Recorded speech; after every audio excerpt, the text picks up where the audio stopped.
Ever since the Plucky Squire was announced, it's occupied a little space in the back of my mind, patiently waiting for the opportunity to play it. The debut trailer was an incredible moment in gaming. The 2D Storybook gameplay looked cute and fun, but the moment towards the back of the trailer when the titular hero popped out of the book, becoming 3D with a whole new world to explore, genuinely blew me away. Those moments in gaming when a title meaningfully iterates on an established genre are rare. The Plucky Squire is out to do something new, while building on a lot of familiar frameworks, with an opportunity to be something really exciting. The Plucky Squire is constantly surprising, changing up and adding new gameplay layers often. You go from fighting a honey badger punch-out style, to side-scrolling through the dark, to climbing a castle, constantly shifting perspectives until you have an RPG fight with an elf in a trading card to get her bow, so you can then go and kill the big bug that kidnapped your friends in an arcade-style shootout. This is already on top of the perspective and 2D, 3D switch-ups that have you jumping in and out of the storybook you call home. The narrative setup for the Plucky Squire is simple but effective, tasking the titular Squire with stopping the evil Humgrump from his latest evil scheme. The Plucky Squire has bested Humgrump over and over again, until Humgrump learns that they're actually characters in a storybook, and he's destined to always lose to the hero. After gaining access to some new magic and some spells, Humgrump is able to throw the Squire out of the book. The plan? Keep him out and rewrite the story, even though there's an unintended side effect in giving the Plucky Squire the ability to hop in and out of the book.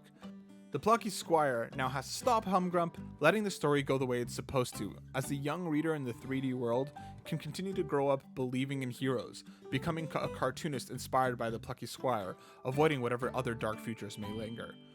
The Plucky Squire's characters are adorable, with each new person met having a unique and memorable design and personality. The Plucky Squire himself is a classic silent hero, stalwart in his efforts to save his home. But then come the moments where you see him as a giant ripped hero, sleeves gone and muscles hardened, and it gives me a laugh every time to picture him looking always like that in the story. Jot is a fantastic lead character, and I'm really excited to see more of him. The cast of characters around him, from the mustachioed twirling villain in Humgrump to the way too cool wizard Moonbeard and his smaller but cooler counterpart Minibeard, are each surprising in their own way.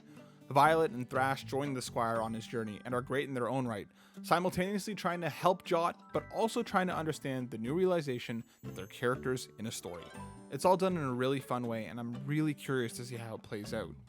The Plucky Squire's gameplay is a lot of fun, with the major focus being on Zelda-like top-down adventuring.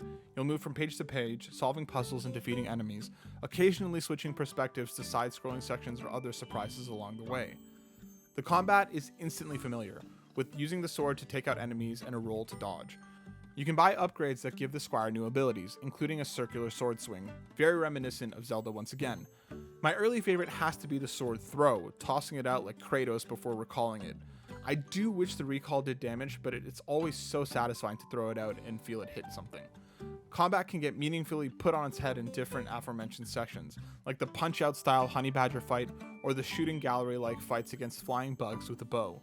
You never really know what's waiting on the next page, each turn a surprise.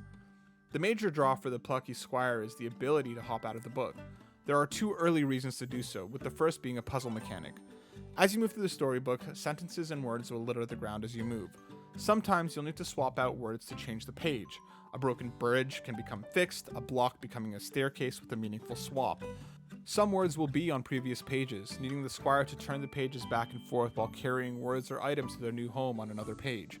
You'll do this by hopping on a circular green sparkly section on the floor, tossing you out of the book.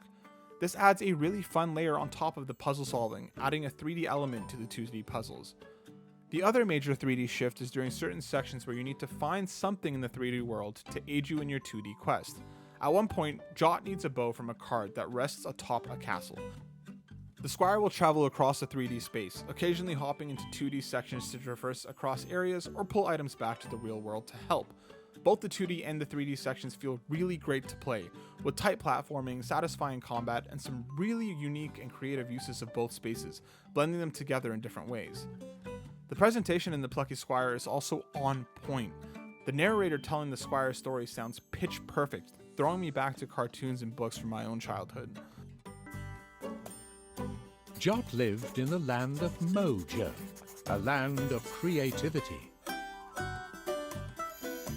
Mojo was ruled by the gentle queen Chroma. The Plucky Squire really captures the magic of reading as a kid with a ton of imagination, with all the characters all coming to life in splash screen introductions and fantastic animation, looking exactly like how I'd picture things myself when I was reading. The art style and graphics are adorable, with the 2D sections looking ripped straight out of your favorite stories, and the 3D building on that meaningfully, looking like those stop-motion Rudolph movies from years ago. Both sides complement and support one another, with the music being a fantastic layer added on, making the experience feel that much more magical.